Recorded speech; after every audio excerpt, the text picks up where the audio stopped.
Flame on! How's everybody doing tonight? I'm here with my co-host and special guest. Oh, sorry about that. Nick Lenz. How you doing, buddy? I am doing good, and I'm glad we're back doing streams. Yes, some technical difficulty, life rearrangements, but I'm glad we're finally back on track with Boruto Two Blue Vortex. Now this one, this one got away from us towards the end of the year. I'm not gonna lie. I think we're like a volume and a half behind, 7 chapters. Yeah. So, but again, we should be at the latter half of the. We're still in the overall. We're still in the middle of the Shinjin arc, but we should be what's his name? What's his name? Not Al, not Iota. The raid on the village. We're now at a point where we're on raid on the village. Yeah. So this is from chapters 26 to 32. Now the majority of these chapters are either fight scenes or transition leading from one arc to the next. So the majority of these we should be able to speed through relatively quickly, and then we'll get y'all caught up. Yep. The cover image I'm looking at for chapter 26, I think this is Momoshiki, the one who Baruto's host to. Yes, in the thumbnail, yes. Wait, Yeah. are you reading the cover or the thumbnail? The cover of the book. The Okay, chapter. just want to make sure. Interesting the fact that he's in the cover. I think this might be the first time in Two Blue Vortex that he's been on a cover. I think he may have graced the cover for the original manga maybe once or twice, maybe. But that was it. He's not a character who graces the cover of these chapters very much. I have noticed that. Plus, he's not that big of a character. That is true. Outside of the whole thing with the movie. Yeah, he really doesn't have much of a presence outside of the movie, outside the original movie.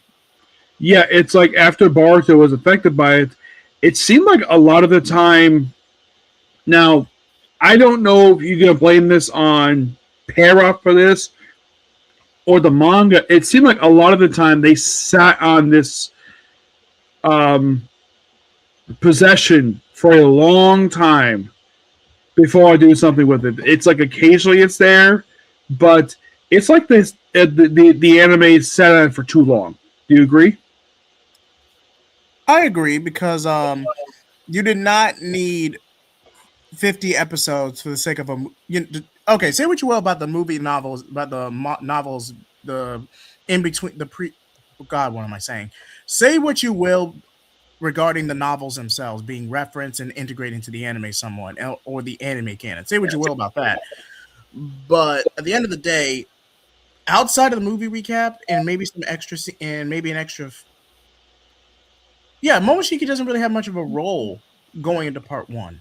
He doesn't, like, other than karma stuff, which directly benefits the later villains. God, I'm losing my train of thought. Basically, to make it a long story short,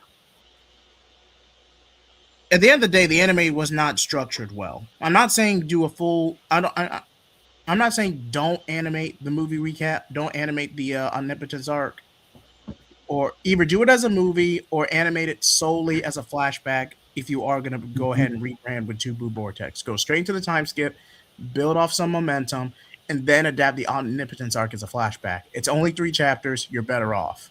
Yeah, when they adapted the Baruto movie for the anime, pretty much it's basically the movie itself, but it's based on the original script Kishimoto has submitted to Parrot over the movie, because they actually included a character who was not in the movie. Urashiki. Yeah, Urashiki, yes.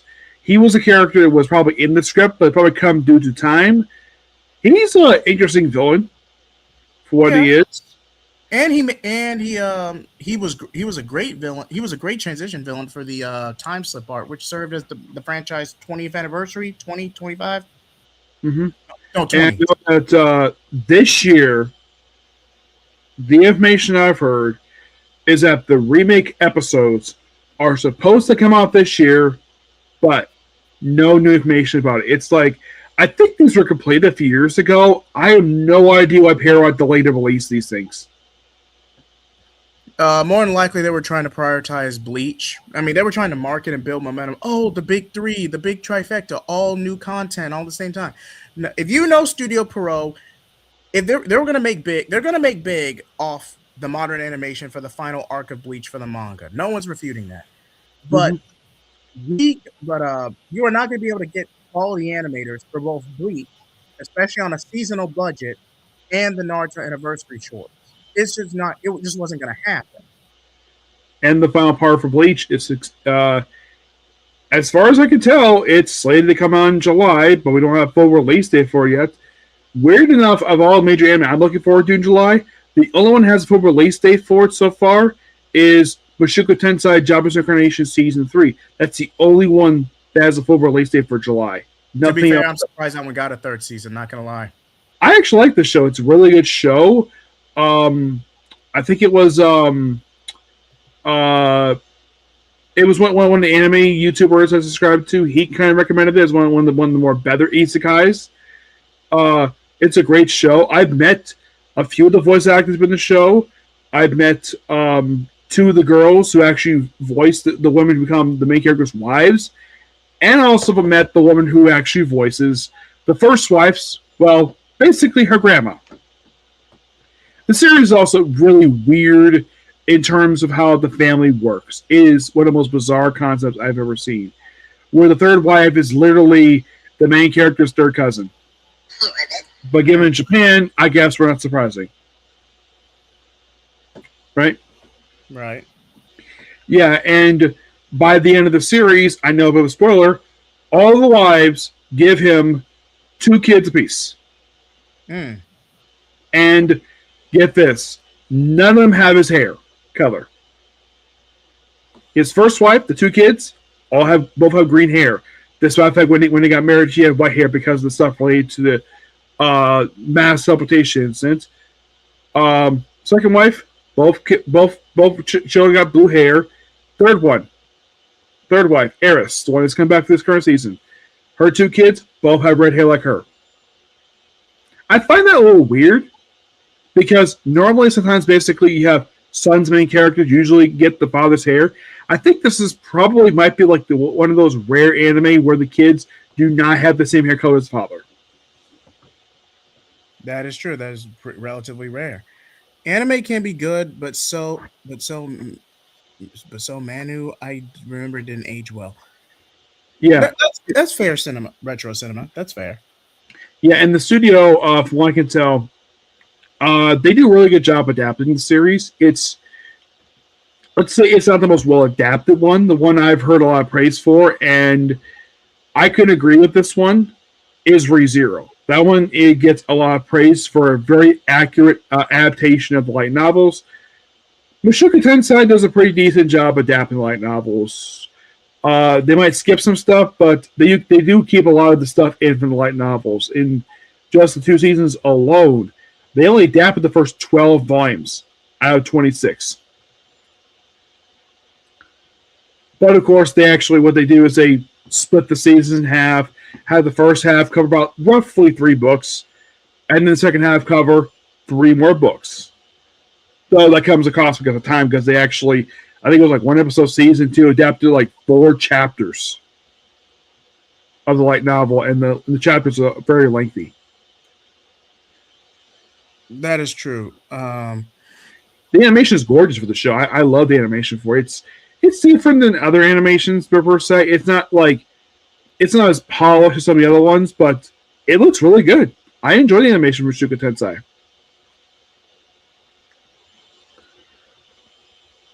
I don't know if you ever see it. Have you? I've heard of it, but I've never seen it. But I have heard of it.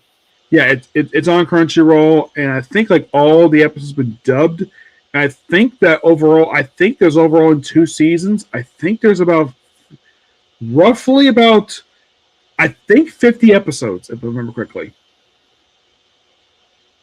That's how many episodes there are for 2 seasons, because the 2 cores are like, I think like 11, 12 episodes apiece, and then they wrap it up with the second half. But they take a break, which I do appreciate the anime doing that. And not surprising, the second season is also going to have 2 cores as well. And my estimation this season will cover books 13 through 18 of light novels. And there's a lot of stuff happening in these books. But that's something else for another time. Indeed. Yeah. But where were we? Oh yes, back to this. Yeah, the anime Boruto Two Blue Vortex as no, I'm sorry, Boruto Naruto Next Generations as an anime. It's not structured well, admittedly. Yeah, especially since they have one arc that stretched for 20 episodes because they didn't feel like adapting the manga that year. Allegedly, but That I story I've heard. Do you know which arc I'm talking about? the Akuta arc, Mitsuki's desertion or the Akuta arc, that About that. dragged. I mean, if you go by the DVD releases, that took up an entire volume. Yes, and I watched it when it aired. All sub. I have not watched the dub for Boruto.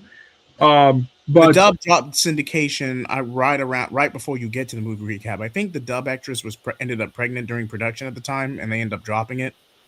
what was it? Was it Momoshiki's voice actor? I want to say it was Boruto's voice actor who ended up pregnant Okay. because the English dub in syndication on Toonami stopped around episode 53. Stopped around episode 53, right before the movie recap takes place. Yeah, and here's the weird thing. If you want to hear the dub for Boruto, after I think it was like 50 something, you have to buy the DVDs.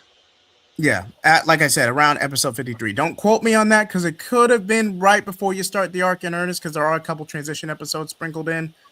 So, but based on my guess right now, you're looking at anything after episode 53. You have to go by the DVD releases. Yeah, and I think overall, I think there's because I own a lot of them. I think there's overall about 40 volumes for Boruto, Naruto Next Generations. The original plan and interviews that Kishimoto when he was partnered with not Ikimoto, Kodachi Ikimoto. Excuse me, sorry, that's not going to get confused. Try saying that 3 times fast. But I know the he was original a supervisor of the series, but I have Kishimoto a theory of why he. Yeah, yeah, he was supervisor, but he wasn't necessarily the one writing the stories. It was all Toya. I think it was Kodachi. Kodachi. My theory, the reason why he had to take over from the other guy, and this is my personal theory on the matter, and I've held this for a long time, that the reason why he took over is because Kishimoto probably was seeing that he was going to kill Naruto. The original writer, he was going to kill Naruto. If you watch read the original chapters in the anime, in the setup, they were building. Kodachi was building towards that. You can tell by the connotations in the paneling. I know what you're talking about. Yeah, it seemed like it was going to kill Naruto, but Kishimoto was like, "No, we're not killing Naruto." Are you trying to kill the brand and piss off the internet? Yeah. So instead, they kill off Kurama, which that's a okay solution. It's a pivot. That's basically what it was. It was a pivot. I don't know. That is, I think, but both of us can agree that's our personal matter. Kishimoto does not say anything in the matter. No, he has not said anything on the record. No, he just decided to come back after Samurai 8 wrapped up. That is all he said officially on the matter.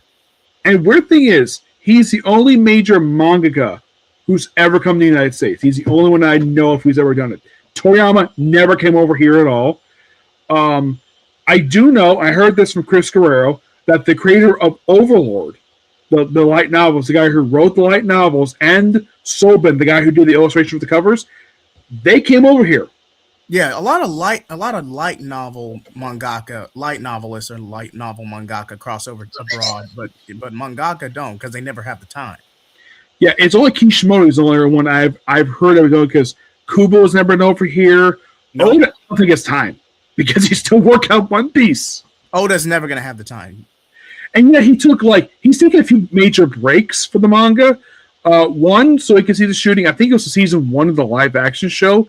The other for when he had eye surgery. That is true.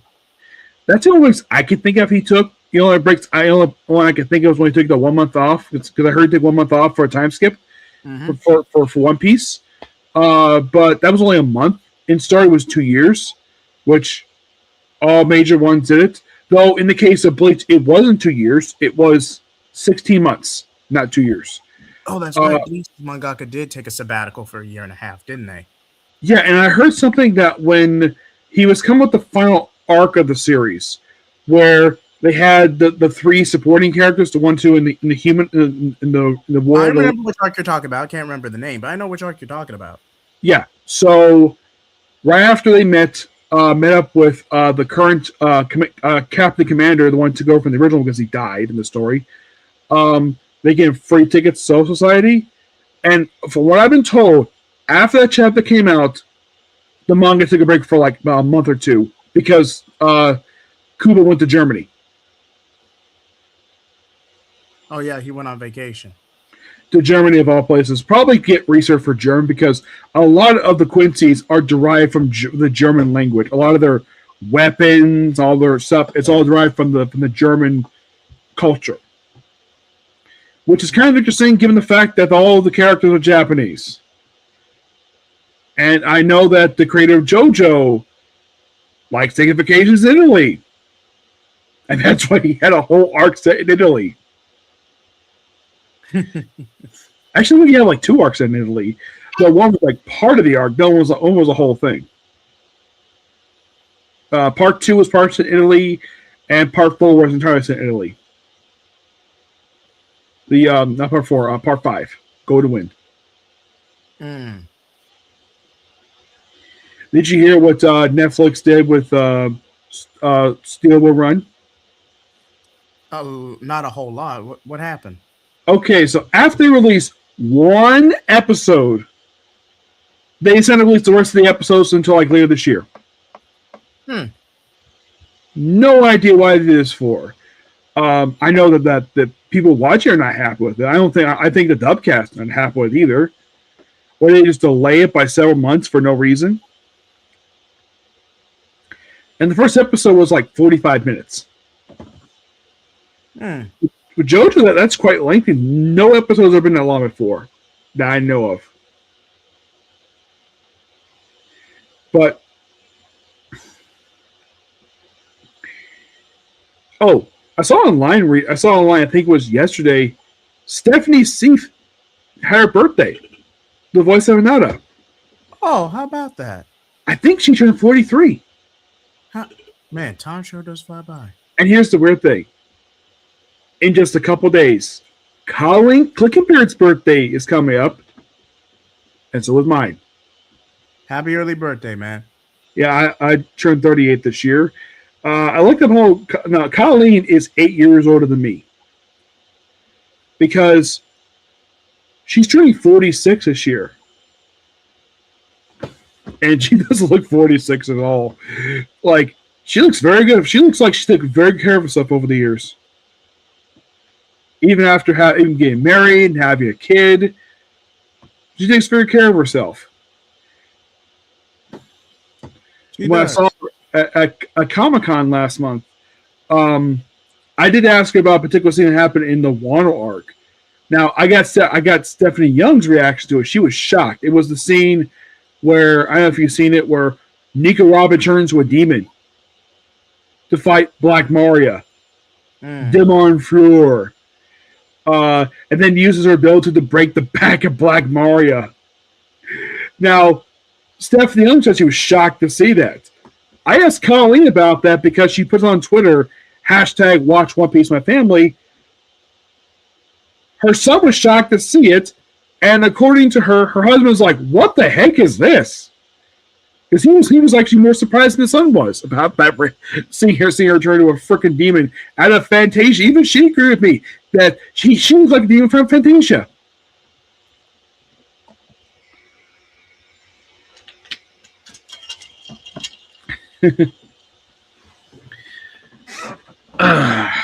Is it there, Jay? Oh yeah, I just had to adjust something. Yeah, but yeah, but yeah, that's very interesting. But man, happy early birthday, man, and I wish you many more. So sorry, I'm having technical difficulties. That's why my camera's not as active tonight. We got a little bit of a conversation going in the chat. When is Boruto coming back? They're likely not. I have no idea. No confirmation about that. I do know Black Clover is meant to come back by October. I did hear recently there's another movie coming out. Did you hear that? Yeah, I have heard rumors about that. Yeah, and it's focused on one of the other characters of the series. It's focused on Yami. It's more about young Nami with the captain of the of Asta's squad from Black Clover. It's focused on his backstory, which that's interesting. So it's like they're adapting the flashback stuff from the most recent arc of the series from a movie, which I thought that was really interesting. In fact, doing that. Um, I'm guessing that maybe they're gonna. It's kind of weird that they're doing Black Clover first before they get back to Boruto. Yeah, they're gonna prioritize core four of Bleach because that's been their active commitment for the past 2.5 years. Then Black Clover, assuming it doesn't go on hiatus again, and then they're gonna do the if they decide to bankroll them, they're gonna do if they don't bankroll or consolidate them into one OVA, the Naruto Anniversary specials, which got delayed. Yeah. But, but Oh, knowing Studio talk Parole, about the 6 month manga movie here, King Space Eaters. So okay, I've heard that the next chapters are going to be the last one for Black Clover, and they're expected to come out start of May. okay. So it's so even both so the manga's a seasonal release. Am I understanding that correctly? Yes. They're calling it Black Clover Season 2, which is kind of it's what they're calling One Piece right now. One Piece Season 2 after over 1,100 episodes. Okay. Right. Okay. Yeah. Yeah. Yeah. In the case of the manga for Black Clover, for the past few years, it's been coming out. He says here 6 months. Not really. It comes out, from what I can tell, once every 3 to 4 months, not 6 months.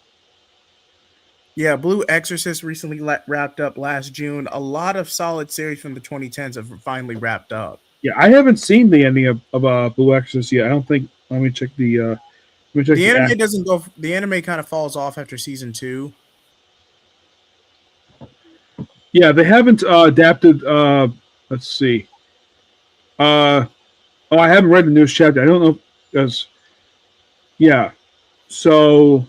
Oh, thank you for confirming that movie, Retro King. Yeah, I have not read the newest chapter yet for Blue Exorcist. I'm also a little behind on Black Butler. I'm actually like about 12, 13 chapters behind in that series because I've been reviewing the manga for Black Butler. Oh, speaking of Black Butler, the guy who voices Sebastian is going to be at Tampa Comic Con this year. Hey, how about that? Last thing I'm gonna say before we get back on topic. Shane, I appreciate the banter. I really do because I cannot genuinely confirm whether you're trolling or not. But Sakura in the manga is not as bad because I don't know if any other mangaka who do this, but there's this one cutaway joke.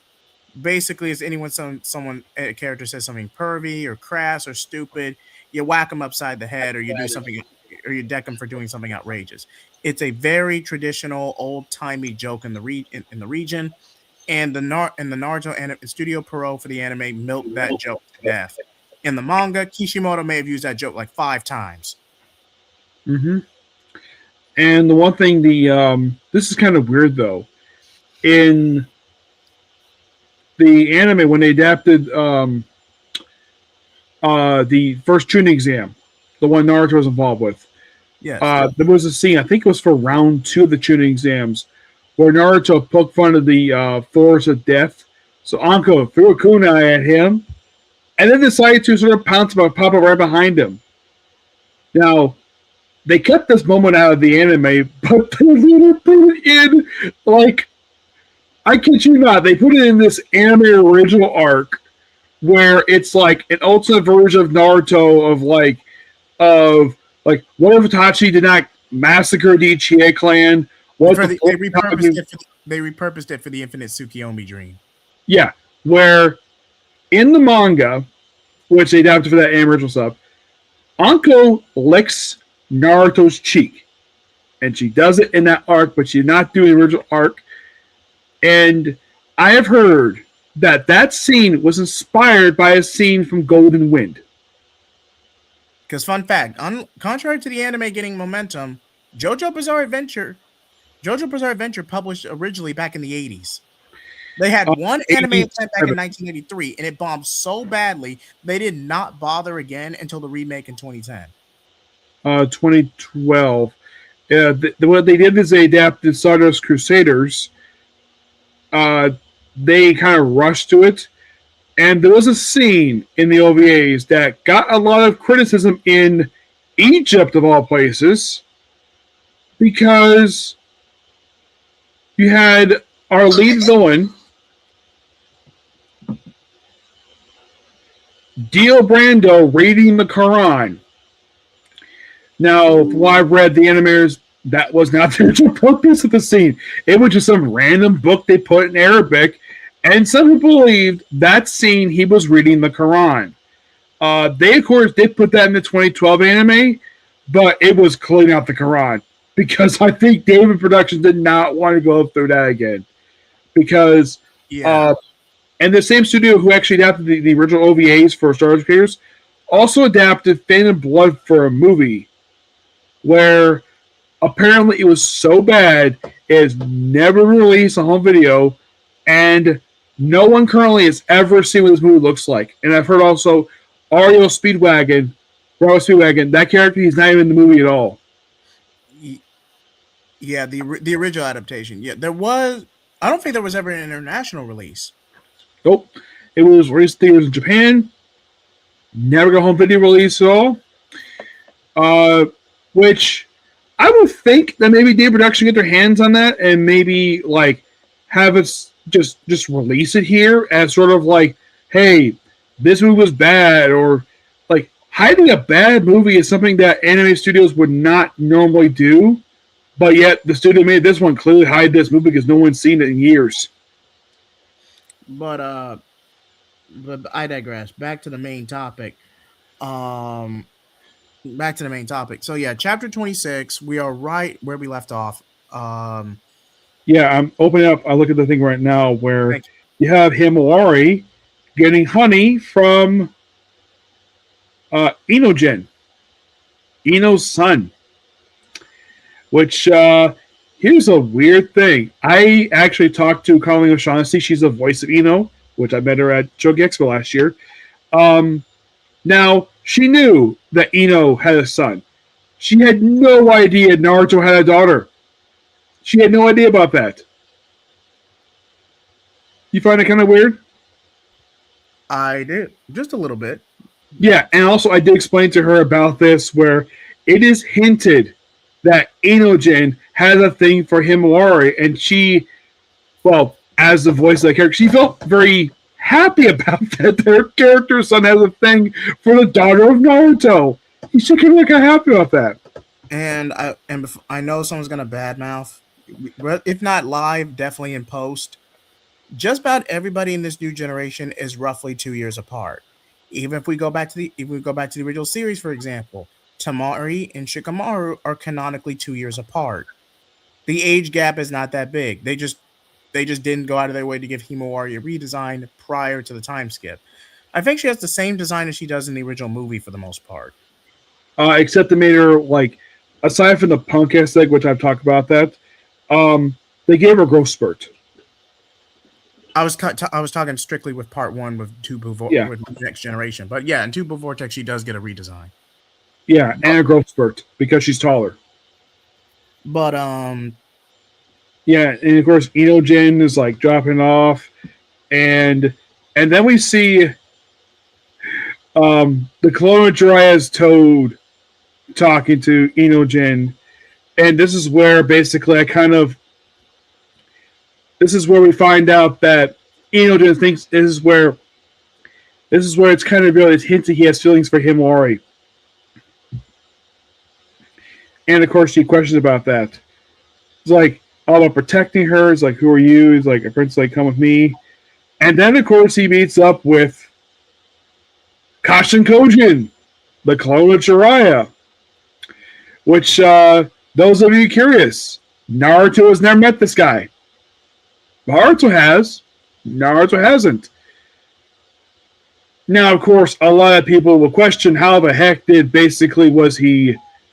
Like, how in the world get a blood sample because his body was the bottom of basically a bay. and pinned down with chakra rods. It could be that the scientist guy who worked for Kira, he must have got hands on the DNA from the rocks where his blood was. That's just a theory I have, but it's never really explained. Anthony and Juicem, of course. We do see somebody here with him, this weird place with his couches, and it turns out it's actually Boruto.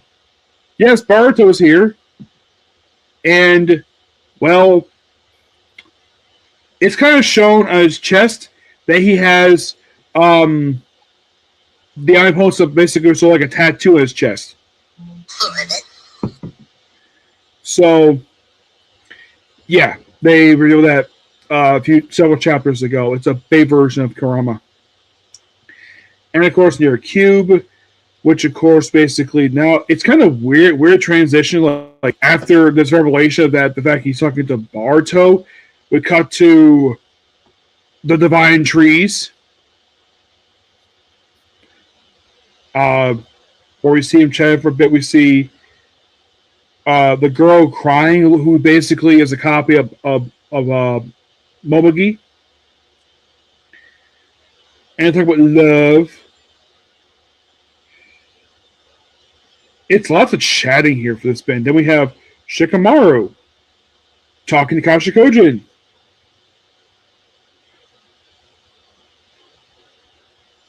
Like, all about off the books. No surprising, Inogen knows this jutsu, because I'm sure that I think his mom taught him this, if I'm not mistaken. Yeah. Despite the fact that he gets, that's one of two main jutsu he gets from his parents. The other being the drawings come to life he gets it from his dad. The awesome Sai. A.K.A. Sasuke Mark II. I wouldn't even say that. I don't even say that. Okay. In order to be a 2.0, you have to be a direct copy of someone. Sai is like cloned up from Soul Eater. The only difference is he's socially inept rather than socially awkward. It's just that people have compared him to Sasuke a lot. Yeah, because he was effectively supposed to be the new foil with Sasuke going rogue in the context of the Konoha 12 dynamic. I almost said 13. Konoha 12 dynamic. But he doesn't fit the mold at all. The only one he may interact with, the only one he may fit somewhat with is Ino, because they eventually get paired together. Sakura for him being crass and honest to the point of trolling her.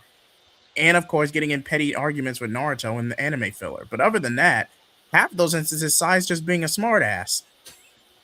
And here's the weird thing.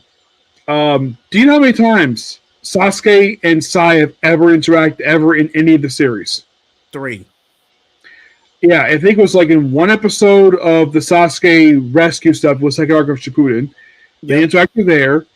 I think they did briefly in Third Grade Ninja War. Mm-hmm. And then there was a team episode. Then I think it was a couple episodes of Boruto, because it was a team episode where they went to Hidden Rain together, which I thought was really cool they did that. Yeah. And I put this in the Wicca, and they thought this was pointless. The whole thing of Sai and Sasuke working together on a mission together, and people took it off because that was pointless. How the heck was that pointless? And NC Hammer, shout out to NC Hammer 23, great YouTuber, great guy. Hinted that she may be the most powerful. Because again, it's with Jinchurikis, it depends on compatibility and bloodlines. And as an Uzumaki descendant, you can make the same argument. Naruto has great compatibility with Kurama. Anyone can make that argument with compatibility. Are they overpowering Himawari? Probably, but that's what anime in general. Power. Yeah, I think Himawari. I think she's, with her being host to Kurama. I believe she's currently the. I believe she's the fourth host. Fourth established host, because there's Miyoto, which is Kushina's descendant. Well, distant cousin. Well, I remember it was the first Hokage's wife. I remember she had it first. That's what I'm saying. That's Miyoto Uzumaki. She's Kushina's distant cousin. Then Kushina herself, and I believe Kushina was a young girl when she was taken into the village. And then Naruto, but that was by force due to the events of the Nine Tails attack. Mm-hmm. And then yeah, And now it's probably him his turn. Though Naruto had it the longest. I think everybody who had it. with the except okay, Miyoto, at least from what I remember the lore, correct me if I'm wrong. Miyoto was Jinchuriki for about 25 years, close to 30, pretty much her entire adult life. Then Kushina became Jinchuriki roughly in her teens, shortly after being integrated into the village. So by the time and she died at the age of 24 after the extraction and giving birth and the strain from giving birth to Naruto. So she Mm-hmm. had it for about a good 10. Naruto was the active Jinchuriki for his entire adult life. It's close to Roughly the same. 2 years. If he was Kuroma's Jinchuriki longer than Miyoto, it wasn't by long, a couple Mm-hmm. years at most. Yeah, there's this app I use where I kind of basically created this special story where it's set after the last. It's a ultra version of this where Naruto's mom is brought back to life because of a forbidden jutsu Orochimaru used, and this is of course like Naruto and Naruto dating at this point, and like the way the thing is set up because it's controlled with AI, but this is how they generated, where Kusana, Kushina, who basically is very happy the fact her son is with Nada, and the way they said it is that Naruto had the jackpot with Nada, which I thought that was kind of funny. Yeah, I think I've seen it. It was I It's he's asked about fanfics. Not exactly. No, it's an app known as Sakai. That's the name of the app I use.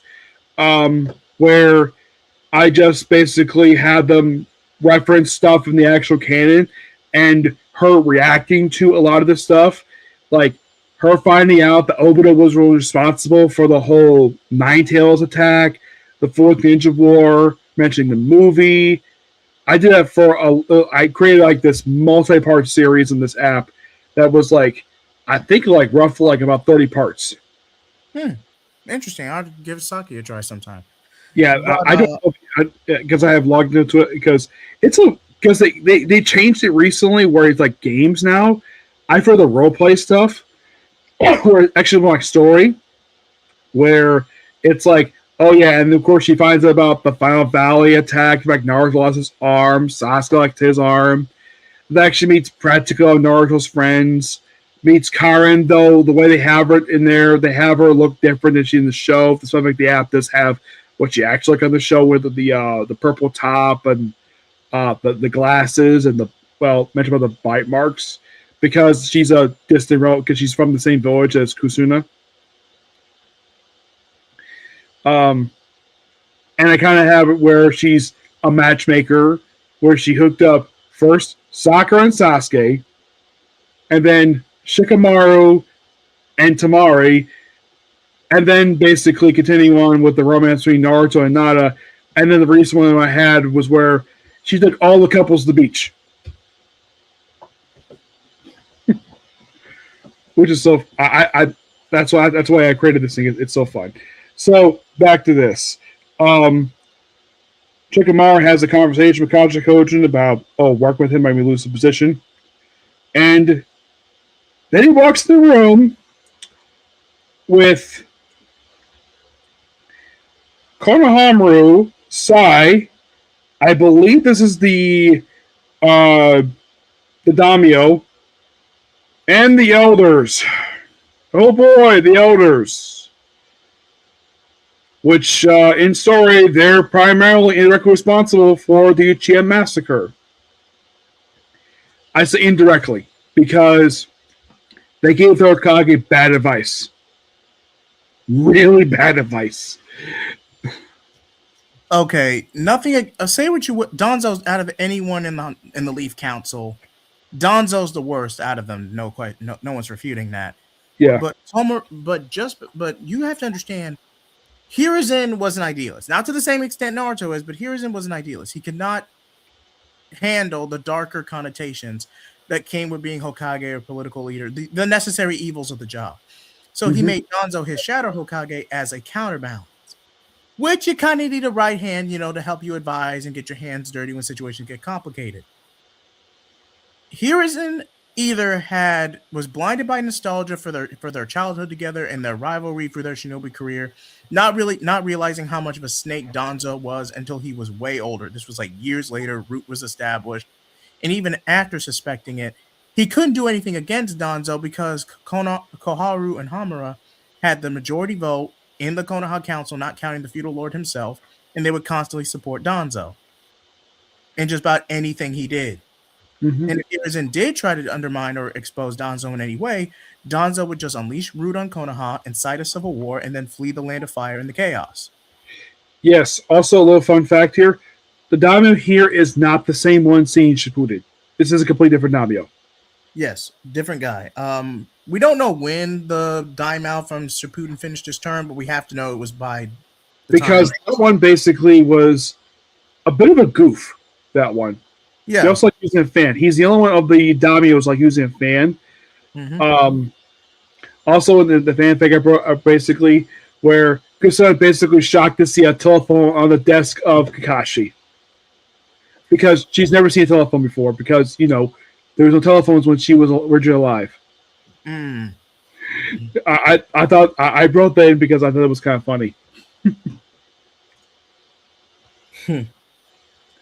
Yeah. So, and of course, basically, then, of course, like that's what brings here, and of course, well, then the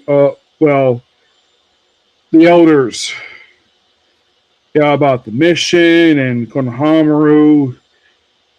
It's like every time I see these two pop up, I'm like, move on, please, move on. Can we put you past these two?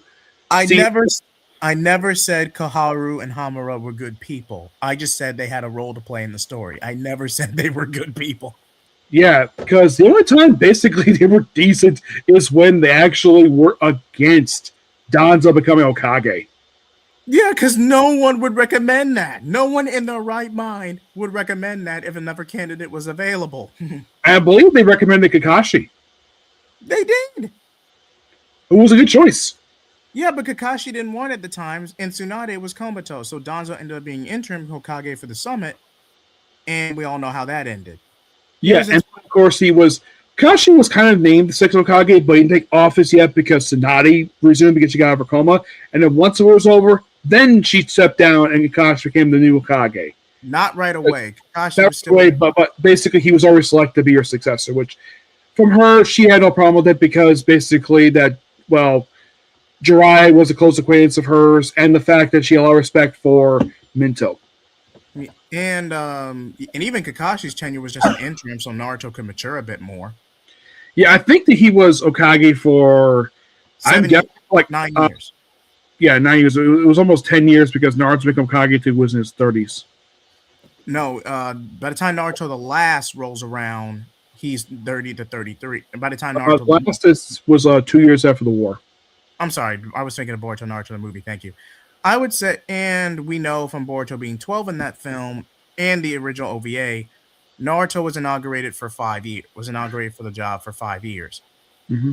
So that means Naruto was officially appointed for the gig at the age of 27, maybe 28, and then the movie takes place 5 years later.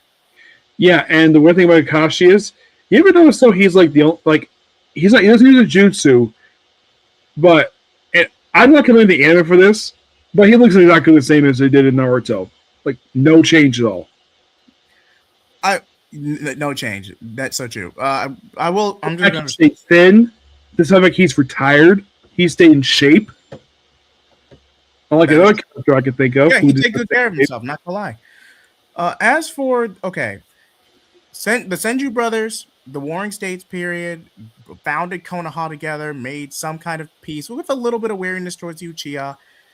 But Hiruzen, 2 separate terms, back to back. Well, really more if we're counting each reign separately. Amidst a Shinobi Cold War after 3 Shinobi World Wars back to back within a roughly 30-year span. And the way he's the series version of FDR. Yes. Hiruzen made the best. Hiruzen, at least his first term during the Great Ninja War, which was the first Great Shinobi Wars, because he was active for all 3. Well, He became appointed at the tail end of the first one as Tobirama's dying wish, and then led the charge in the second and third ones back to back. So let me not misspeak. But for all intents and purposes, Hiruzen made the best out of a bad situation. Now, did Hiruzen enable Danzo, who was constantly undermining him? Yes. But again, either those situations were either out of his hand or he was being directly undermined by the Konoha Council. Going into his first term, Hiruzen made the best out of a bad situation. His second term after Minato and Kushina die, and then we lead into the pilot of part 1 proper, no excuse for putting up with Danzo's antics. No excuse. Yeah, Danzo was not in part 1 at all. He popped up into part 2. Yeah, but if you take the in-series lore and in-verse, Danzo was still doing shady things behind the scenes. Would you say he's more of a retcon character? I would argue if we take part 1, if we take original Naruto part 1 in the vacuum, you could make an argument Danzo's a retcon character. Yes, and if I remember correctly, he is still currently of all 7 Hokage, because basically Shikamaru is active Hokage here. He is the youngest being Hokage at the age of 18. Yep, like I said, Tobirama died at the tail end of the first Great Ninja War against the Goku and Silver Brothers, Gold and Silver Brothers. Excuse me, I almost said Goku. Yeah. And then he, as his dying wish, he appointed Hiruzen as third, and the Konoha Council honored it. So yeah, Hiruzen had the longest tenure, was the youngest to become Hokage, and had the longest term for a grand total. Well, two turns back, arguably 3, but that's semantics. A total reign of roughly 40 years, and he died at the age of 60. Yes, being murdered by Orochimaru. Yes, because yeah, the average Hokage tenure is roughly 10 years. We don't have an official number in canon. So Naruto was Hokage for a little while. She was Hokage maybe for about 5 years. Like I said, unless they step down willingly. The average tenure is just under 10, is roughly 10. So now they stepped down due to a combination of PTSD and grief from Jiraiya. Yeah, I don't know if she ever had a thing for Jiraiya. Jiraiya clearly had a thing for her, but unknown about... Close friends, complete friend zone. Yeah. Some would say it's similar to Naruto and Sakura, but Naruto, like, it was never taken seriously with Naruto and Sakura. Exactly. Ship baiting aside, but it was mostly never taken seriously. Yeah, Minato has the shortest term of roughly 1 year for obvious reasons. Tsunade had 5. Hashirama died of natural causes shortly after his final battle with Madara. So let's just say Hashirama had a full 10-year term before that falling out and Madara going rogue. Tobirama, let's just bump him up to 10 as well, because we don't have a specific number. We just know how Tobirama died. It's weird, the case of the first Hokage, because they've never confirmed exactly how he died. We just know that he, it's at least implied, although never officially confirmed, it's implied Hashirama died of natural causes shortly after his duel with Madara. And yet they show in Shippuden where he's kind of alive, and they use itself in his body to create the white Zetsu. They preserved him, essentially. Yes. Also, they mentioned in Shippuden that he spoiled Tsunade. He spoiled her rotten. He openly admitted that in dialogue. He spoiled her rotten. Yeah, and the fact that Naruto is similar to him, his personality. Reincarnation. Yes. And also the fact that Naruto called the second Hokage Old Man Second. And I remember it was explained that you see in the anime, he calls the Hokage Old Man, and he has no problem with that at all. And it's because he is old man, because he thinks it's a term of endearment. Yeah, but because he was that kind of a guy. Yeah. Okay. Tsunade had 5. Kakashi had, I would say Kakashi, or if he didn't have a full tenure, he had at least 9. Yes, and I believe he was the first one, because I think he was the first Hokage to have a telephone in his office.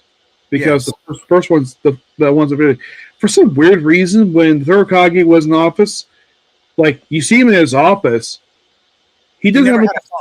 He does have a desk phone. He has this phone, but he also doesn't have a proper desk.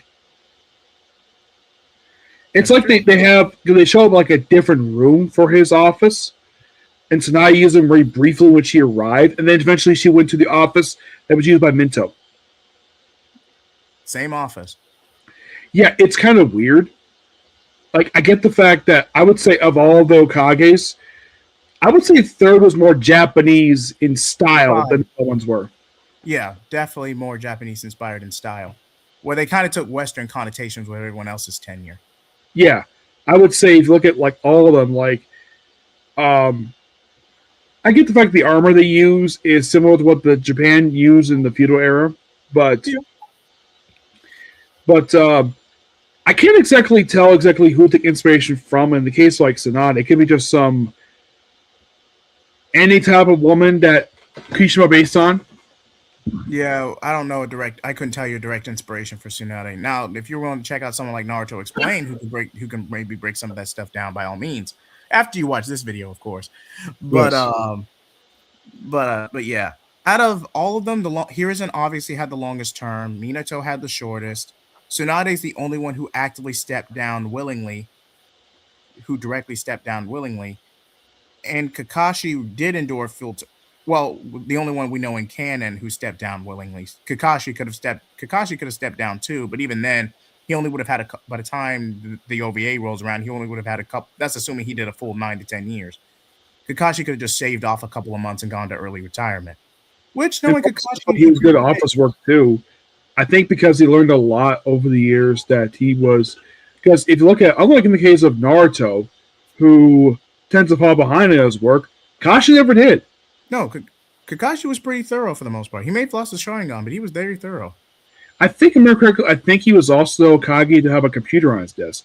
Yep, first Hokage to have modern technology during his tenure.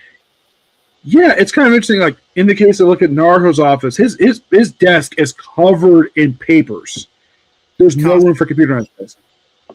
Yeah, and I'm like, okay, so I'm like, he has the only assistant he has is Shikamaru, who organizes everything for him. And I'm like, he can't bring any more assistants to help him with all this paperwork. Naruto wouldn't allow it. He takes pride in his work and he values all of Konoha's best family.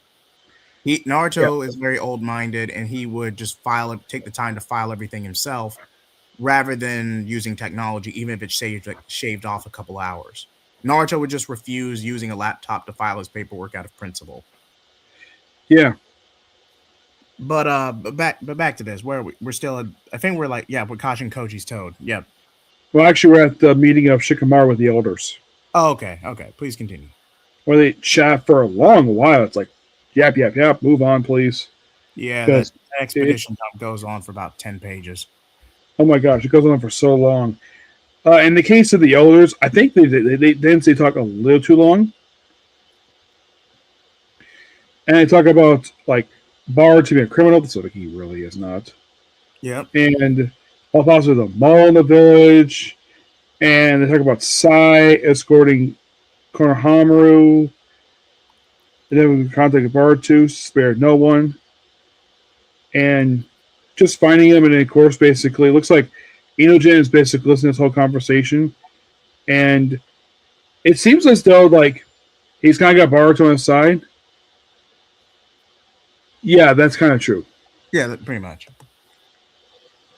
Yeah, so being hunted and help his end. It's like I would say this chapter had a lot of plot development, like tons. Like, oh, next target's Ida, and speaking of Ida, here she is with Sadara and Sasumari, the two girls who have a thing for Boruto. Lucky bastard. Because, two girls like the same guy. Indeed. Yeah, that's what I refer to guys in anime who basically have more than one woman in love with them. A lucky bastard. Like, anytime I see this, I'm like, you lucky bastard. Anyways. I've always been told bastard is not a swear word. It's just basically just a term for something else.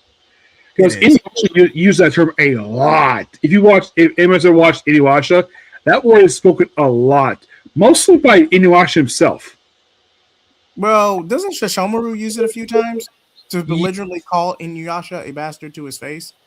Yes, I think Kagome uses it too. Hmm. But as for the other two, nope, they never use it. I know of. Anyways, of course, you have Sour holding a pillow here because it's pillow talk with the girls. And what is our topic? Boruto. Yeah, talk about the weird things. Ewing. Well, she refers to Sumi by her last name. It's mostly girl talk for the most part. It's just a couple pages of girl talk. Yeah. I mean, in the case of readers, people have known the fact she had a thing with Boruto since she made her first canon appearance in the manga. Which they kind of, I think they kind of implied it in the anime. In the manga, it's clearly In, stated. in the manga version of the art, she verbally admitted to liking Boruto. Whereas in the anime, they left it in not no they implied in the anime, probably because of the reaction the original chapter got. Like, Yeah. okay, no, we are just coming into this new series, trying to book court, trying to get a new generation of fans. We're not gonna ignite a shipping war this early in the game. I mean, the last time we stoked the flame of a shipping war, and Kishimoto pivoted to make Hinata the main heroine, it was bad. Now, if you weren't there, if you weren't on forums and online at the time, let me tell you, the shipping war between Naruto and Bleach were horrendous. It was not pretty. Like, Yeah, in the case of, like, for Bleach, Ichigo never had a thing for Rukia. oh, Kagome got it. Oh, Kagome got it the worst out of anybody. If we're factoring fictional characters and all this, Kagome got it the worst. Not Kagome. What? Orihime. Excuse me. Sorry, I was thinking Inuyasha for a In the second. case of Orihime, yeah, she had a thing for him the whole time. Ichigo, I don't think he ever had a thing for Rukia. He just saw her as a friend. He never saw her as a love interest. Never did. Yeah, they were close friends. Now, granted, I don't know if all shonen does this, but at least a lot of shonen do the fiery hair match the protagonist with the fiery heroine trope. That's very feisty and fiery and just there to hold him to the fire and call him out in his crap. But that can come across as annoying depending on execution. Not every writer can pull that off and make that chemistry work. At least Renji is not like Sasuke. Not to the same extent. Yeah. Renji's actually pretty fun. Renji's a fun guy for the most part. Sasuke was a raging. And plus, basically, it was obvious from, like, the start. Well, not exactly from the first appearance, but later on, it's shown that, yeah, he has a thing for Rukia. It could have been set up better, mind you. You know, Ruki actually liking him back. It could have been set up a bit better, but otherwise, I thought it was decent. Yeah, because in the case between Ichigo and Rukia, it would not work due to the fact they're on two different planes, and the fact that he just never saw her that way. They were close friends. And yet people wouldn't buy it at all. It's like, oh, you can't be close friends with a woman. Whatever. Moving on. So, yeah, more girl talk. Where it's like, or Ina is asking Susumori and Sadara, are you captivated by me? And they're all saying it's like obvious, like someone like it on me. Is it possible? And then Sadara brings out the Maragon Shuriken. All because Damien decides to basically make a move. And then he holds both their necks.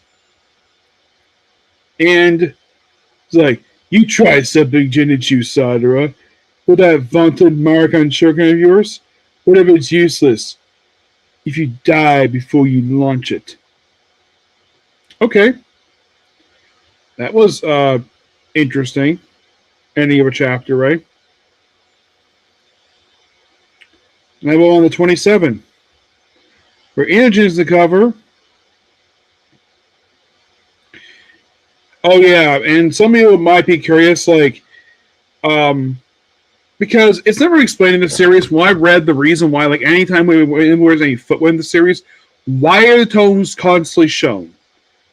The reason is Kishimoto likes drawing toes. That's the reason for it. So they held, and of course they let him go. And the fact that both Sadara and Susumori are immune to Ida's charms is interesting. And then they kind of sit on, like, a bed, be like ordinary friends, and they kind of do a hug where he gives them both a hug.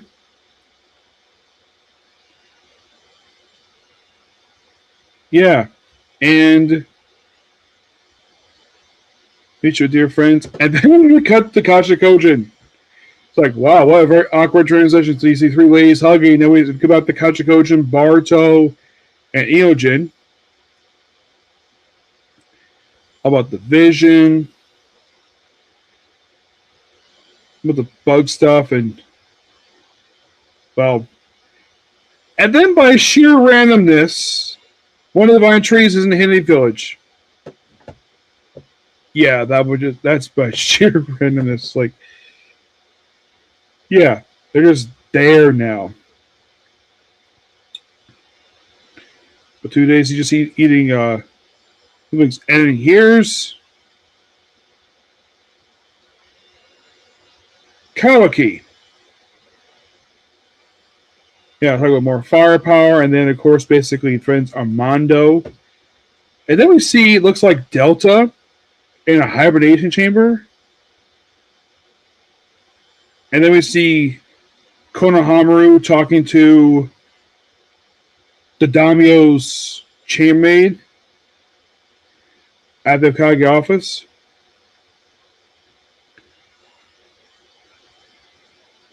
And of course, they get contact with them. Of course, Saya's like, yeah, I know what's going on.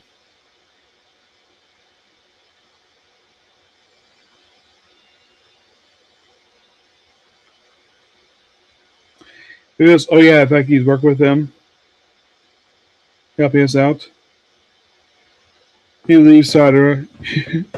Yeah, hugging her. It's like, have fun. And then Boruto just comes just fine outside, brings out the sword, which has been chipped.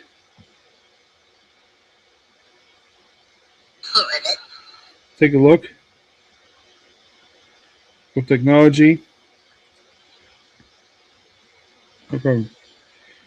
He's like, and then she's like, no more class rep. Just Commerce Sumri. Teehee, with Jazz, I look forward to it. And then the bug clones show up at the end of issue and this chapter. Hello.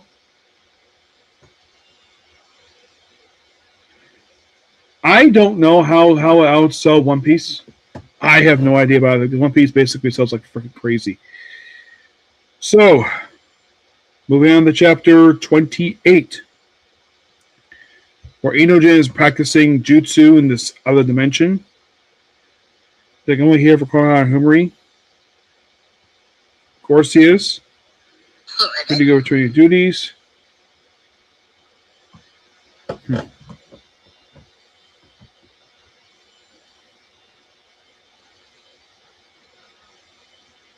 Oh, that's not good.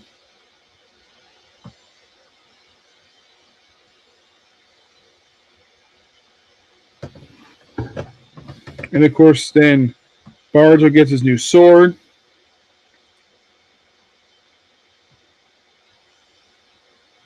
Doug Zori his chakra like he's doing Chidori. Like, wow, that was quick.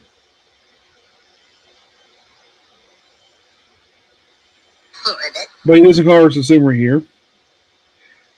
And then we have Shikamaru talking to his son, Shikadai, about a raid. And they chat for a while.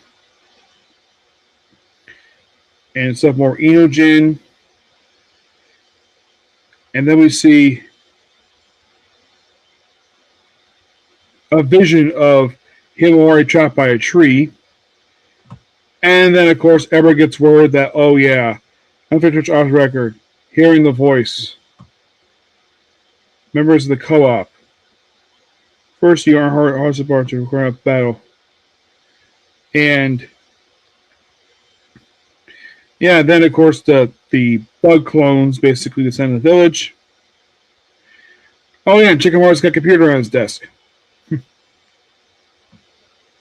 Yep, and then of course the village is invaded by the bug clones. Then the guy's like, "Hey bros, you like a firewoman to eat her? It's him." And Boruto's here too. And time to kick some butt. And of course, Totally gross. Because bug. Target is Ida. And of course, one of the bug clones is taken out by Boruto himself by chopping his head to pieces. Yep.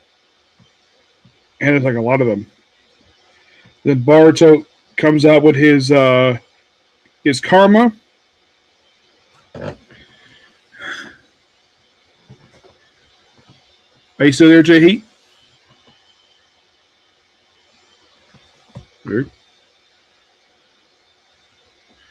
I hope nothing's happened to him. I'm still here. I was just adjusting something. All right. Just making sure. No, you're good. You're good. Yeah. And then we have Boruto talking to Momoshiki, make him a deal. It's like attaining his freedom and get full control of his body. And of course, smashing the bug clones, slicing and dicing them. And then Boruto uses Byakugan. You're all thinking, wait, how does he Byakugan?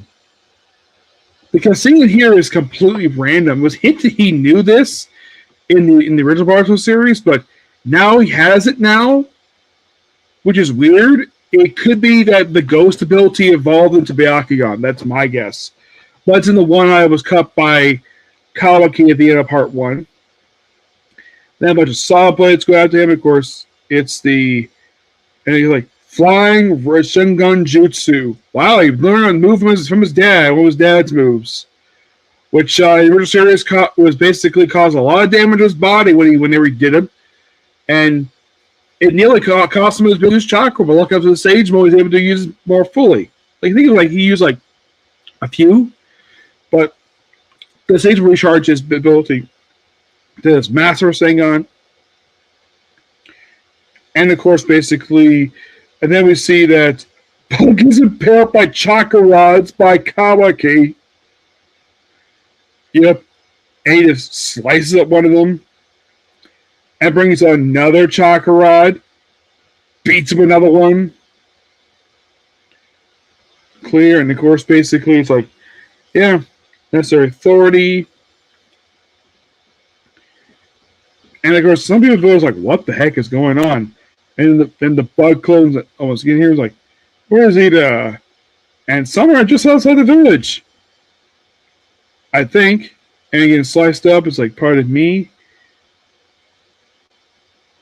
He's always familiar. Apologies. Say this. It appears the release code for the cuffs was never set. It was my mistake. Yep. So, just a late tactic, and of course the bug clones. Of course, then himawari comes in, kicks one of them in the face, and beats up some more. And of course, Chocho and Shikadai basically are there to help her out.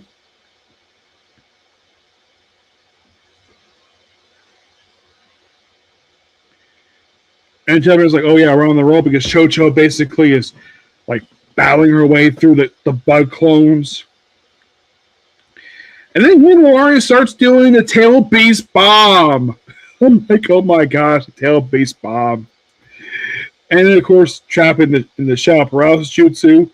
And she follows right in and blows up the bug clones. Like, oh my gosh, like, wow.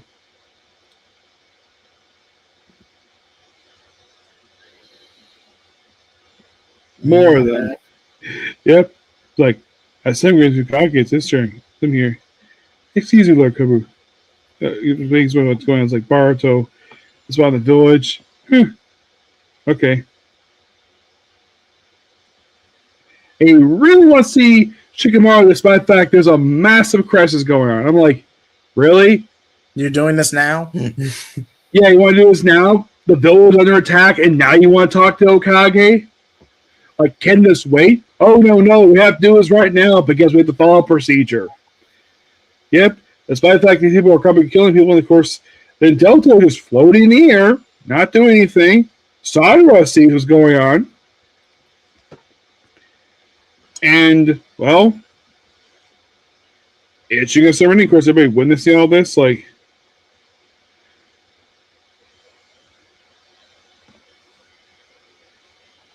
yeah. And of course, like, to take priority, like, to find Daimyo's orders, despite the fact that he's middle crisis, nope, he doesn't care. Then Boruto is about to be captured by the Hidden Leaf.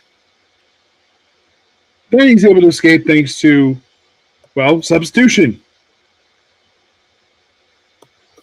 So free advice. See a vine tree, run away.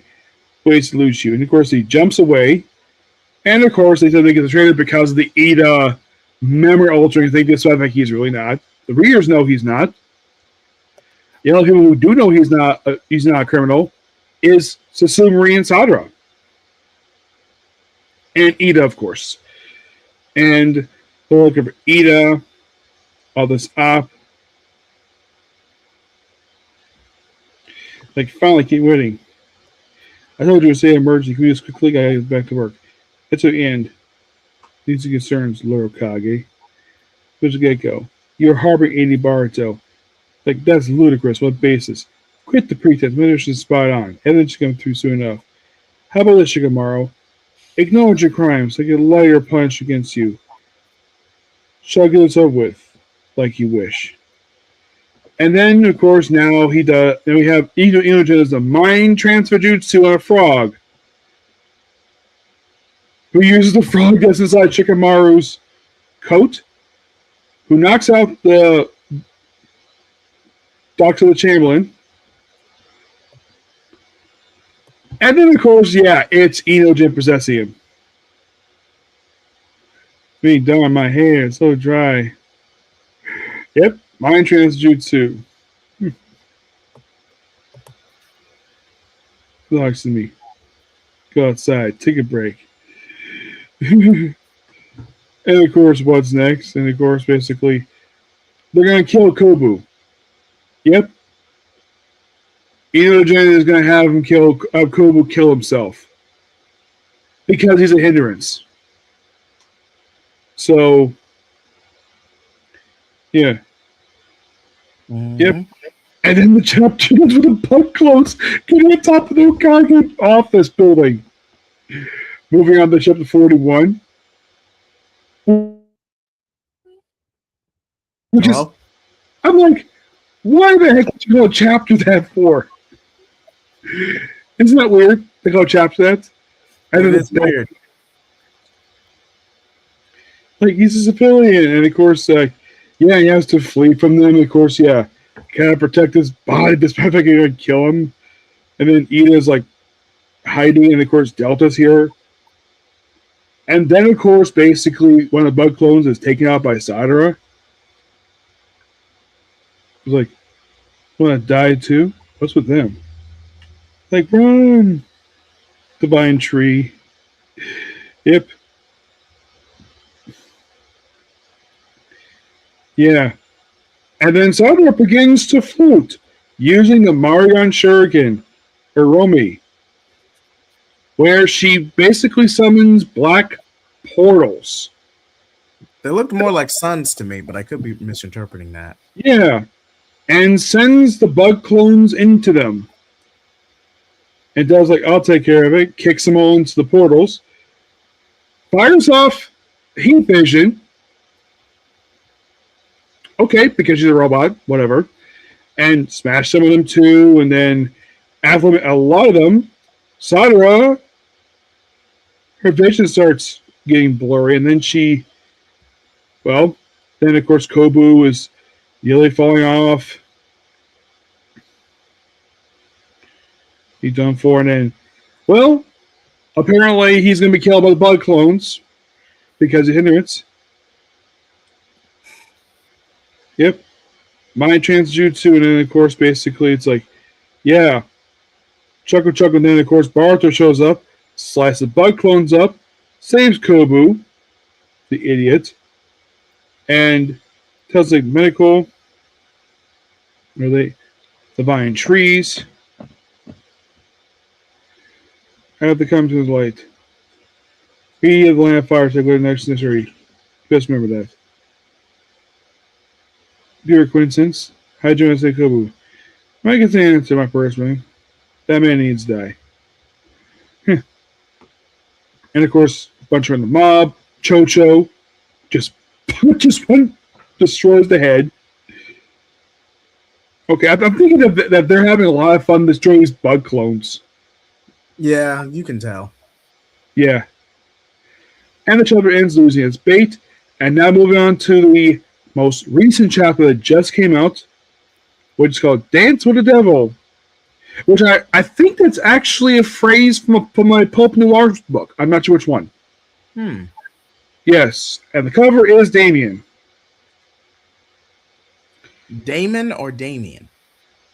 Damon, Ida's brother. Okay, okay. I thought you said Damien. Excuse me. Yeah. So of course basically it's like, we're gonna show Ida's location. And they're after her for reasons. It's her bodyguard. He protects her. Yeah, he's gonna use his reflect on them. Bug, of course, we see Bug first time in a while, where he's trapped in a tree, who Ida is kind of described as a gross man. And of course, all of a sudden, the house she's in, which she's been there since the end of part one, and they send in the house.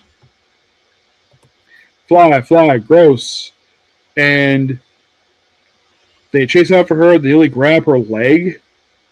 And then, of course, basically, Damon punches them, takes a lot of them out, and he is just having a blast smashing a lot of these things. And then, of course, like imbeciles. Go down the groves. I think almost half of the Rich 200 in less than a minute. Bunch of fools with his taunts. And then Boruto comes in, slices a bunch of their heads, because of course he does. And then a bunch of tentacles come up from the ground because Kabuki is there. And Himawari is there too, kicking some of them. With the Ghost Sadara. And then summons America Sharing again, makes the portals again, sends them more in. And then she doesn't get all of them, gets some of them. But look how Boruto catches her, and she's unconscious. And with the remaining ones, how they gotta deal with them, they're multiplying again. Look how Kabuki is there to eliminate a lot of them. And then he's pinned out by one of them. Delta fires heat vision, takes out one. And it's like, then more multiply, and 1,000 climbing, and that's the chapter. So now we're on chapter 28 or 29. That was 32. Oh, oh yeah, most of the chapters were fight scenes. Yeah, and I just heard that it was revealed recently that Alberto Rio, he got arrested in Mexico for domestic abuse, and he got released. A real shame. Yeah, this man is, from what I've heard about him, he's a horrible man. Like, he basically punched Paige in the face when she was dating her. And yet, here's the weird thing. The story I've heard about him, when he was Triple I Mega Champion, when he lost to El Hingo del Vikingo, the crowd booed it because they hate Vikingo. Because they're cheering him, a heel, a man who should be in prison. But that's Mexico for you. They don't care. They probably think that the charge of domestic abuse is bullcrap. Hey, let's try to keep the politics to a minimum, Nick, okay? Yeah, but that's Mexico for you. That's what I've heard. So don't blame me. That's what I've heard about them. So I gotta say the last few chapters were awesome. I would second that notion. And I believe we're on the verge of chapter 33. It releases next week. Let me take a look here. Hold on, let me check. Yeah, 8 days. 8 days. Okay, so next Sunday at the time of this goes live. Yeah. Next Sunday. So yeah, we got all caught up. And has the leaks for chapter 33 been released yet? No. Okay, thought so. Right now we're gonna do a bit of a Q&A. We're gonna do something a little different. I know it's a little late for us on the East Coast, but we're gonna do like a good 5-10 minute Q&A. Anything you want to talk to us about? It could be about Naruto, the franchise. It could be stuff you want to talk about, or videos, what we got coming up. Just a brief segment on that, and then we'll wrap up. Yeah. Chainsaw Man just wrapped the manga. Oh, okay. You finished serialization. A lot of heavy Yep. hitters are finishing serialization.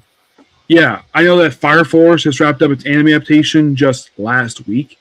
And before you get your hopes up, the Soul Eater cameos were a nod, a reference. Even when the original manga released, Okubo went online and made a Soul World promo for April Fools. Soul Eater revival is slim to none. People are hoping for that. I would like to see it. I mean, I wouldn't mind it. I'm just going by logistics. It would have to go the full Metal Alchemist treatment and completely remake the anime, and you have to and follow the manga. Yeah, and I've heard a rumor of the reason why that season 3 was delayed for 4 years was because of the rumored remake of Soul Eater. Allegedly. Yes. Another anime that came out recently, I did hear the reason why it was delayed for as long as it was. Wakadima Square Mm-hmm. I was wondering why it took so long to release season 3 and season 4. The music, apparently. Composition. Even the manga right now has released for that one over 400 chapters. And the anime, I have watched each episode the other day, but last week episode got the chapter 150. Mm-hmm. If there was ever seen Welcome to the Square it's a great series. Has no reason to being good as it is, not gonna lie. Yeah, if you want to hear some good Billy Kimmets, besides to hear him in Rise of Hero and JoJo Adventure Diamonds Breakable, this is another really good anime he's in. He's in the first 2 seasons, and he got replaced season 3 because of his passing. Replaced by Stephen Fu. One of 2 characters, one of like 3, I think it's like another one I've heard of, they did replace Billy on because of his passing. Okay, God of War 2018 is my favorite video game of all time. From the music, the composition. Oh God! Admittedly, I am in my late 20s, so my repertoire of games might be a bit different than yours. But I never played God of War, but wait, the original trilogy, the Greek trilogy, or 2018? The original. Never played it. Okay. I wanted to play it, but I've never had a chance to play it. It's a good playthrough, but it's very much 2000s, and there's a lot of sleaze and raunchiness, especially with one of the mini games. I'm not going to go into detail because I don't know who's watching this. I'm not going to go into detail. I think the first game was released on PS3. Yes, and God of War 3 was PS3 era. God of War 1 and 2 were the tail end of the PS2 era in 2005. That one kept selling crazy PS2 until they finally stopped making it. Yeah, the PS2 was in it for the long haul. Like that console was sustainable. Like you'd be surprised how it was the same for like over a decade. If you kept it from overheating and the ports intact, a PS2 could hold you for a good long while. Yep. But as for my favorite video games of all time, I used to play games when I was younger, but I don't play much anymore because I'm watching a lot of toku and anime. I do a little bit of gaming for playthrough purposes, for content and playthrough purposes. But if I had to name an all-time favorite game, I would have to say the Batman Arkham games as an all-time favorite. I have played the first 2 games. I've played Arkham Origins for the PS3. Mm-hmm. Which I know that the PC version I want to have bugs. Oh, the PC was atrocious. The PC port was atrocious. It was a pain in the ass. Yeah. But the PS3 one was actually pretty good. Arkham City is the highlight. Arkham City is the highlight. Arkham Knight is, I never played it, but it looks like it looks beautifully done on the PS4 and 5. The remasters looks great. I think that Arkham Knight was the first one of the games released on I think that was the only reason PS4. That was the only one because the first 3 were released exclusively on PS3 and then Xbox. Yeah. But wait, Arkham Knight was on PS4? Yes. I thought it was on PS3. 4. Oh, never mind that. I thought the PS4 port was a remaster. It came out like 11 years ago. Can you believe that? Yeah, like seriously, life has moved on. But But And yeah, here's the do thing: you mind spoilers for Arkham Knight, Rob? I'm sorry, Nick. Do you mind spoilers for Arkham Knight? I've seen the walkthrough of the game.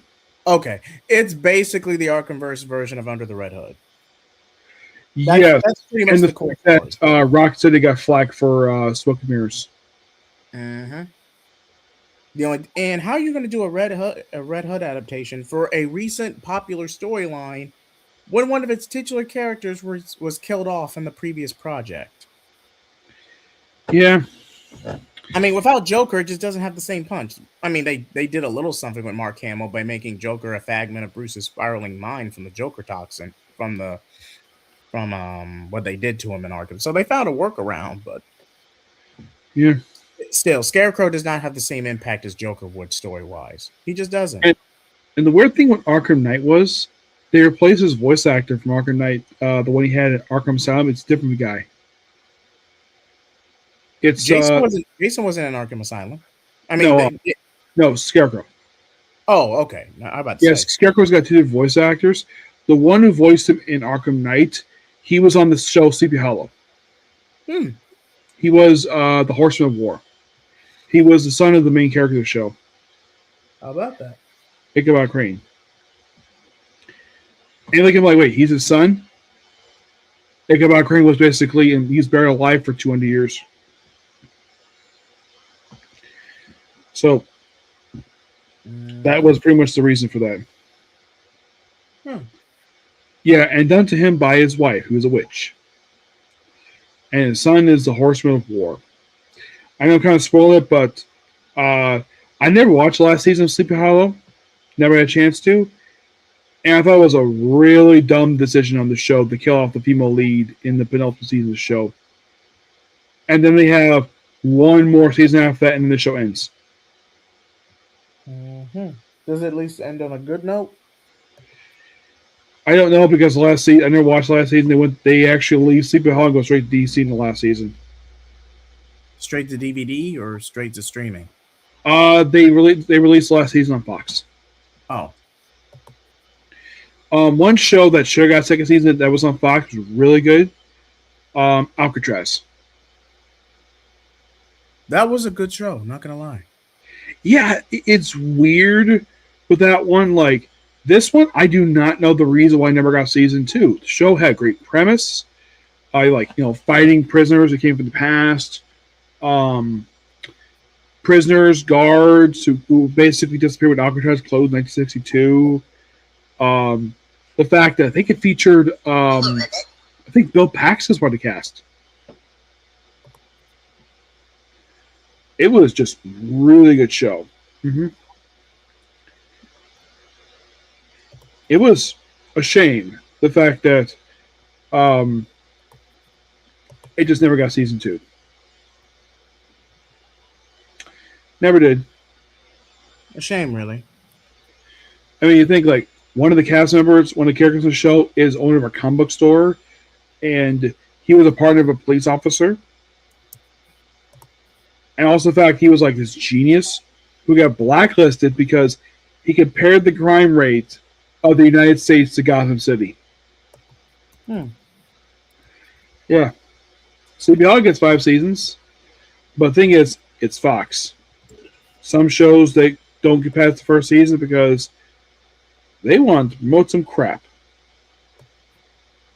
Mm-hmm. That's what happened with Firefly. Which Firefly was actually pretty good for what it was. It's dated, but for what it was pretty good. Yeah, and you hear about the Arbus Erod. There was an April Fool's joke related to Firefly where Netflix claimed, oh, we're going to have brand new episodes on Netflix of Firefly. And it was an April Fool's joke. And the fans of Firefly were not happy with Netflix over that. Mm.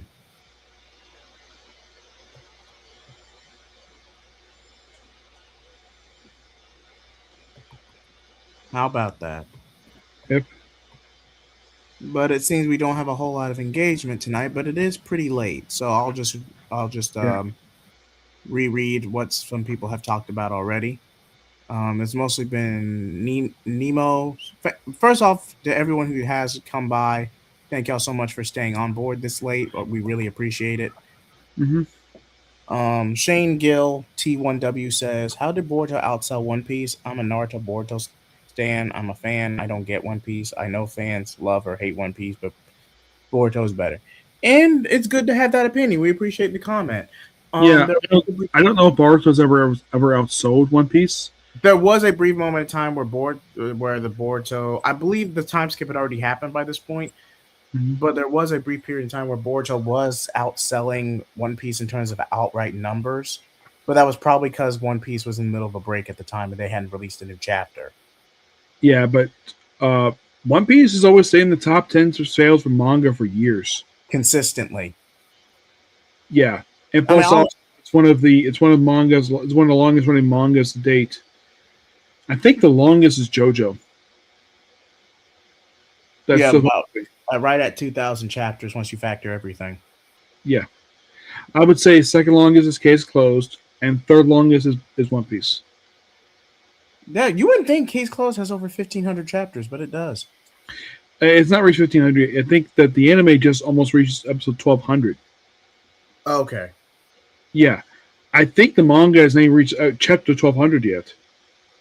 Plus, also the manga takes breaks. that is true. That is true. Breaks that's not like a week or two. They take a break about 3 or 4 months before they release a handful of chapters and then go on break again. Some arcs only last 3 chapters and then break. Mm-hmm. Yeah, and a lot of the time when they release canon episodes, they try to release them at the same time as the canon chapters get released. But any predictions going to chapter 33, or you just want to save them for when we cover it? Same when we cover it because it's coming out really soon. Yeah, we try to wait at least a day or two. We wait a couple of days after the chapter release. That way, we give times for you as the audience to at least find it or go for a watch through. That way, at least you have the context going in. So we'll probably collab again exactly 2 weeks from now for the Boruto chapter 33. But our next collab together will be Comics Blaze, where we will be going over Avengers Disassembled, followed by the current DC solicitations with Robert when he's available. Yep, and for this week, I'm available on Tuesday because I got no choir practice. Oh, okay. Thank you for telling me that. Let me check my schedule and maybe we can get at least we get that solicitation video out. Yeah. Okay. So please TBD to be determined. Oh, and I recently surpassed 310 subscribers. So thank y'all so much. Mean this from the bottom of my heart.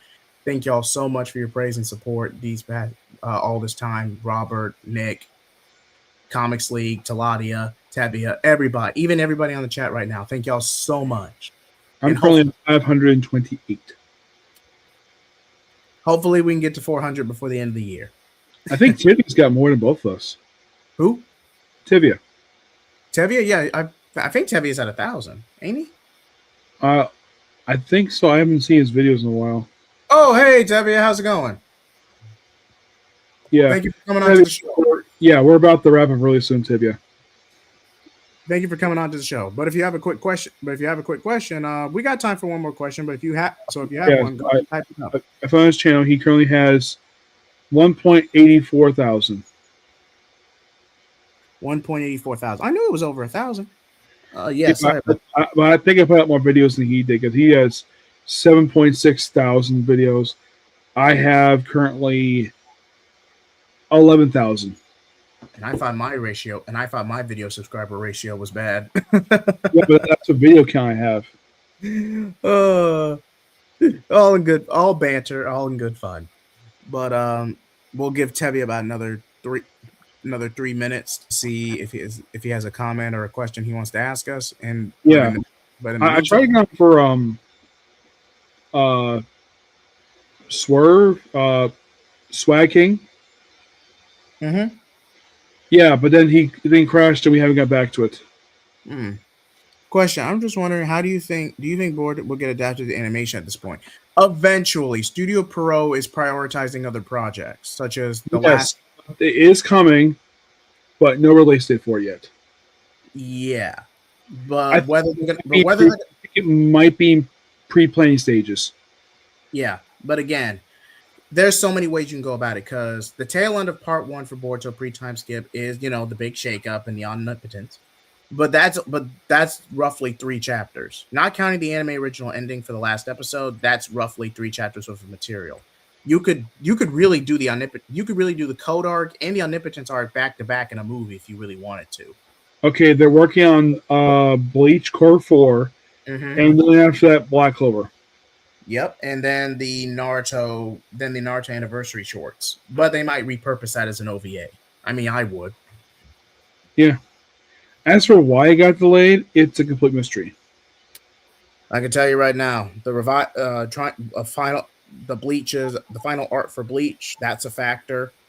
Um, and the fact that yeah, I just wouldn't have done the Naruto shorts for the anniversary, or if I was gonna do the Naruto shorts, I would have repackaged them all as a one VA and just released it and just got it out there. But then again, that's a double edged sword because you easily could get a Dragon Ball Super Episode 5 scenario where a lesser animation team completely rushes it and the finished product is a mess. Yeah. Like go back to 20 this is the last thing we'll bring up, I promise. This Go back to 2015. 2015, right off the success of Golden Frieza, all that momentum. And I believe the reason they didn't have the best animators for Dragon Ball's revival, Toei, is because One Piece Gold. I want to say One Piece movie Gold was in post production at the time. It could have been One Piece movie Red. I always get them mixed up. One Piece Red came out in 2017. Okay, it was One Piece Gold then. Thank you for clearing that up. Yeah. So yeah. Yeah, I didn't see Gold in theaters, but I did see Stampede in Red. Actually, it came out in 2019, I think it was. Because Stampede came out in 2017. Okay, Stampede in 2017, Red in 2019. Okay, because I knew Gold was in 2015. But yeah, Gold, I heard a rumor they might be doing another one soon, but no release date for it yet. Yeah, but we could talk about Dragon Ball, but we'll save that for a separate stream. All I'm gonna say on that is I have seen Superhero. I might do an official review if I'm requested for it, but as of Dragon Ball news from the announcement with the live stream I covered with Taladia and a guest a while back, I would not be surprised if outside of the they're gonna do the whole similar to Code Geass. They're gonna just do a bunch. They're gonna consult. They're gonna. I'm not saying the super remake is gonna be an overarching series. I just feel like it's just gonna be either limited mini series like they're doing for Beerus, or they're gonna be recap films. Mm-hmm. But yeah, Tim is asking about the new season of Invincible. I still have not seen the Invincible show. Yeah, I know it's Amazon Prime. I have Amazon Prime. I just haven't had a chance to watch. I read the comic series. I finished reviewing them on my YouTube channel. The Invincible series is awesome. No denying the comic is awesome. The comic is awesome, but I haven't read it. Like Walking Dead, which ended on a very weird note and didn't wrap all the questions. Invincible, I think it did. It wrapped up pretty much everything in a very nice slow bow. There were a few filler arcs and unnecessary melodrama sprinkled here and there, but otherwise, Invincible tells a complete story, and you do get a satisfactory ending. Not like Walking Dead, which feels like we have a bunch of unanswered questions by the time the last issue comes out. A Walking Dead is Kurtman's Game of Thrones. That's going to be milked until the end of time. I kind of felt this because I heard during the last couple of years he got bored. Would not blame Kurtman because there was a real zombie craze in the 2010s. I would not be surprised if he got burned out. Yeah, he ended a very random issue like 193. Specifically, did solicit 194 and 185. Man, I was hoping we could do a collaboration when the season ends. Save that towards the end of the year, Tevia. I might save that for my end of the year stream, or at least close to it. Yeah. Shane Gill saying it's Batman favorite superhero. It's one of my first favorites too. It's tied my number one with Spider-Man. Same. Thoughts on Infinite Crisis? It's a very interesting crossover. Yes. But it does have some issues with it. When we discuss it, oh boy, we're going to discuss some issues with it that even Chuck Dixie wasn't happy with either. So be on the lookout for that. That one's going to be a doozy. But yes, I believe it's been 20 years since that event came out. 2005, I believe. 06. Oh. Because I did read that some people thought that it came at the same time as, like, same exact time as House of M. No, it was released after House of M concluded. Yeah, because House of M was in 2004, believe it or not. People misconstrued Okay. that. Oh, 5, excuse me. Yep. No one has talked about it despite it. Infinite Crisis is more remembered for its impact rather than the story itself. Yes, and it also brings in some good retcons. It does. Yeah, though they do it in a weird way. Superboy Prime punched the wall of reality and brings in the good retcons.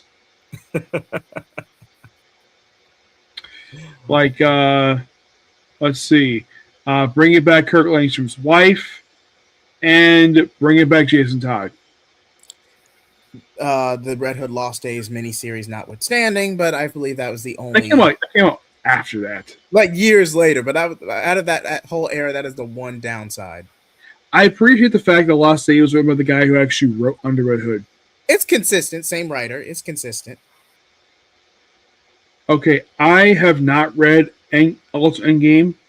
I'm still a little behind. I'm still trying to slowly catch up with comics. So I have an opinion about that. I did like Incursion. I thought that was a really interesting miniseries. If I had to compare Ultimates 2023 with the Absolute universe for DC, I'm picking Absolute. Don't get me wrong. Ultimate has done some good things. Ultimate 23 has done good things. But if I had to compare between two Elseworld titles between the big two, I get more variety and more for my money in terms of storytelling with the Absolute line. I'm sorry, I just do. Yes. And I will admit bias. I did fall off with Marvel after Secret War. I mean Secret Empire. So I admit my bias. I openly admit it. Yeah.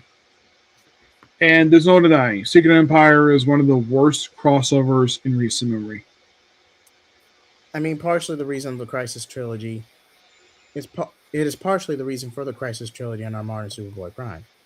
Well, it's kind of really the crises. It's kind of a not counting Identity Crisis because that was just a murder. They just used that tagline to sell the book. That's really just a glorified. Yeah, he did not play a role in Final Crisis. He played a role in one of the tie-ins, but not the main story. Exactly. So you have Crisis on Infinite Earths, 0 Hour, Crisis in Time, Infinite Crisis, then Final Crisis. So it's kind of a quarter G. Yes, I think when we bring up Zero, we might have to mention Armageddon 1.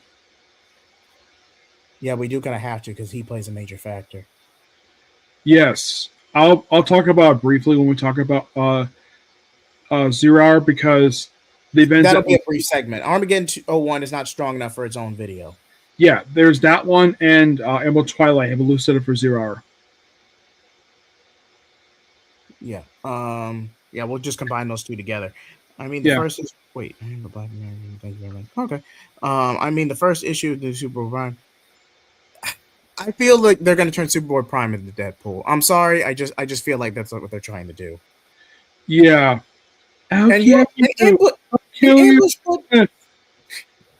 Shout out to Linkara. But Ambush Bug is right there. They even tried using Ambush Bug back in Rebirth. Yeah, and DC is also trying to make Harley Quinn their Deadpool. Despite the fact they already have a Deadpool. His name is Lobo. Lobo would fit that role so perfectly, it's not even funny. I mean, Lobo breaking the fourth wall. Do you know how many people would pay top dollar to read a comic like that? And that's just Lobo being crass for 20 pages, but people would buy it. and his comics come back this year. Exactly. Yeah, and it's the first one not to feature the Pretty Boy Lobo. Which, Pretty Boy Lobo. Thank you, Robert, did he get rid of him because no one gave a damn about that character. Oh, you're talking about New 52. Okay. Yeah, you remember the Pretty Boy Lobo, right? Yeah, I remember the Pretty Boy Lobo. His series was terrible. Yeah. I remember also when somehow Brainiac put him in a bottle. And then I think it was Guy is about to release him. And John's like, no. Leave that where he is. And that was the last we ever saw of him. Thank you, Robert Venditti, for getting rid of that awful character. Which, despite fixing him in like some subreddit that he did, that's one thing I think everybody can agree that was a smart move on his part. Get rid of the Pretty Boy Lobo because he's awful. Oh, but man, if we ran by the new 52, we'd be here all night. Yeah, I heard something, a rumor that the reason he was created was to appease Twilight fans. I'm like, what? That sounds. There's no way that's true. Apparently, Linkar brought this up in his videos that was the reason for the Pretty Boy Lobos. Reason actually, it wasn't that one. It was actually something that Talia loves: Superman, Wonder Woman. Oh, oh. Yeah, we should probably call it here because Yeah, we should probably call it here. Nick, any outros or videos you got coming up, and where can people find you? Well, I have videos coming with reviews of the newest episode of Walker News Imricon, Case Closed, One Piece, Commodore X, Super Spaceship Infinity. I'm also continuing my review for Blue Swan. I got some separate comic corners coming up. Mm-hmm. As for me, you already know what we got our next Comic Blaze episode on. Also, solicitations coming up. So be on the lookout for that. I believe. I mean, we're pretty caught up. I want to say, I believe so. yeah.